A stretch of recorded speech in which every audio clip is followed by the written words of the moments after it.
ഇന്നൊരു പച്ചക്കറി garden set ചെയ്യാൻ പോവുകയാണ് കേട്ടോ. ഞാനും നീയക്കുട്ടിയും കൂടെ. ഹെൽപ്പറായിട്ട് നീയക്കുട്ടി ഉള്ളതുകൊണ്ട് കുഴപ്പമില്ല. അപ്പോൾ ഞാനും നീയക്കുട്ടിയും കൂടെ ആ ഭാഗം നന്നായിട്ട് വൃത്തിയാക്കുകയാണ്. അപ്പോൾ ഈ ഭാഗത്ത് ഞങ്ങൾക്ക് അത്യാവശ്യം വെയിൽ കിട്ടുന്ന സ്ഥലം കേട്ടോ, അതുകൊണ്ടാണ് ഇവിടെ വെക്കാമെന്ന് വിചാരിച്ചത്. ഈ സ്ഥലത്താണ് നമ്മുടെ ചീരത്തണ്ടൊക്കെ ഞാൻ വെച്ചിട്ടുള്ളത്. അതിൽ 2 പിടിച്ചിട്ടോ. നീയക്കുട്ടിക്ക് ഇങ്ങനത്തെ കാര്യങ്ങളൊക്കെ ചെയ്യാൻ ഭയങ്കര ഇഷ്ടമാണ്.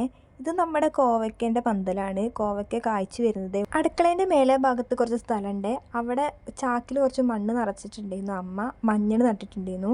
അപ്പം മഞ്ഞളൊന്നും ഇല്ലയെന്നാണ് തോന്നുന്നത്. അപ്പം ഞങ്ങളത് എടുത്തുകൊടുന്നാണ്ട് താഴെ വെച്ച് അതിൽ നടാനാണ് ഞങ്ങളെ പ്ലാനിങ്. അത്യാവശ്യം വെയിറ്റുള്ളൊരു ചാക്കയെന്ന് കേട്ടോ അതൊക്കെ. ഏതായാലും കഷ്ടപ്പെട്ട് ഞാനും നീയക്കുട്ടിയും കൂടെ അതൊക്കെ കൊണ്ടുവന്ന് വെച്ചിട്ടുണ്ട്. അപ്പോൾ എനിക്ക് ഇങ്ങനത്തെ കാര്യങ്ങളൊക്കെ ചെയ്യാൻ ഭയങ്കര ഇഷ്ടമാണ് കേട്ടോ. പക്ഷേ നമ്മളെ വീട്ടിലേക്ക് അങ്ങനെ വെയിൽ കിട്ടാത്തതുകൊണ്ട് അധികം ചെടികളോ പച്ചക്കറികളോ ഒന്നും ഉണ്ടാവില്ലേ. ചാക്കിലെ മണ്ണൊക്കെ കുതിർന്ന് വരട്ടെ. അടുത്ത ദിവസം വേണം പച്ചക്കറി വിത്തൊക്കെ നടാൻ. അപ്പോൾ ഇന്നത്തെ വീഡിയോ ഇത്രയുള്ളൂ കേട്ടോ.